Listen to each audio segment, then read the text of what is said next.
Hi, welcome to our math. Today I'm doing a series of videos on graphing parabolas.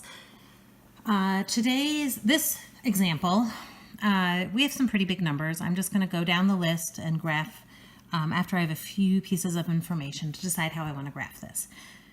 So the x-intercept is defined as where it crosses the x-axis. And if I want to know where it crosses the x-axis, that means y has to be 0. So if y is equal to 0, I have 5x squared minus 30x plus 40 equaling 0.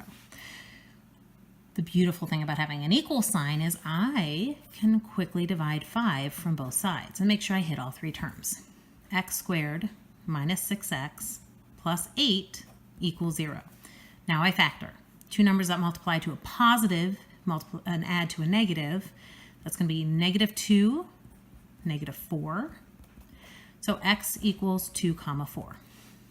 Now when I transfer this up to the blank, x-intercept is a point on a graph. And to me, points on graphs have to be written as ordered pairs.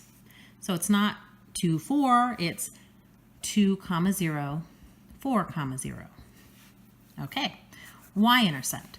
Well, just like the x-intercept is when y is 0, because we want to cross this axis, the y-intercept is when x is 0. So we set x equal to 0. We get 5 times 0 squared minus 30 times 0 plus 40.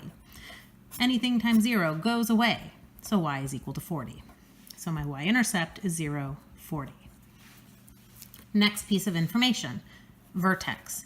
To find the vertex, there are several ways. We could complete the square, and that is a perfectly acceptable way of doing this. I prefer to use part of the quadratic formula, the part without the square root. X equaling negative b over 2a will give you the x value of the vertex and the equation of the axis of symmetry. Same number. So x equals negative of negative 30 over 2 times 5, which is 30 over 10, or 3. So, like I said, that's the x value of the vertex. It's also the axis of symmetry. To get the y value, all I need to do is put 3 into the original equation. 5 times 3 squared minus 30 times 3 plus 40.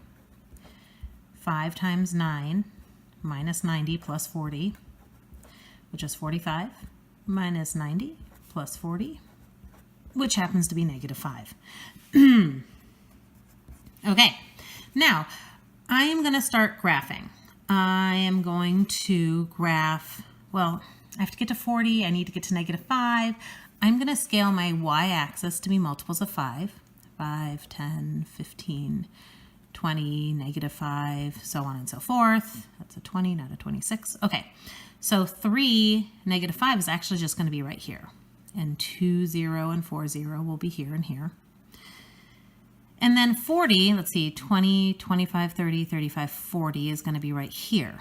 This right here is my axis of symmetry. It goes through my vertex. It's the line that if we fold on, each point would land on the other half of the parabola. It's kind of like when you were in grade school and you folded a piece of paper to cut out a heart. You folded it so it would be the same on both sides.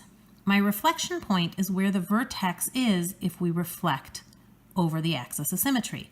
So this is 3, 1, 2, 3, 3 spots to the mirror, 3 through the mirror. So this is going to be my reflection point at 640. I'm reflecting the y-intercept, and now I can graph.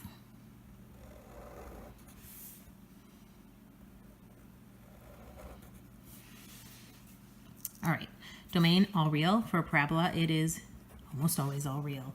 The range, well, this is going up from the vertex. The vertex, the lowest point of the vertex, the minimum value of the parabola is negative 5, so my range is negative 5 to infinity. If I look at this, I decrease to my vertex to the bottom of my bowl and then increase. So I decrease from negative infinity to 3, and I increase from 3 to positive infinity. You can also use inequalities there. Sometimes it's just visually easier to match 3 to infinity to this side, and this is where it's increasing. All right, I hope you've enjoyed this video. Please subscribe to my YouTube channel, like my Facebook page, and I'll see you on the next video. Thanks.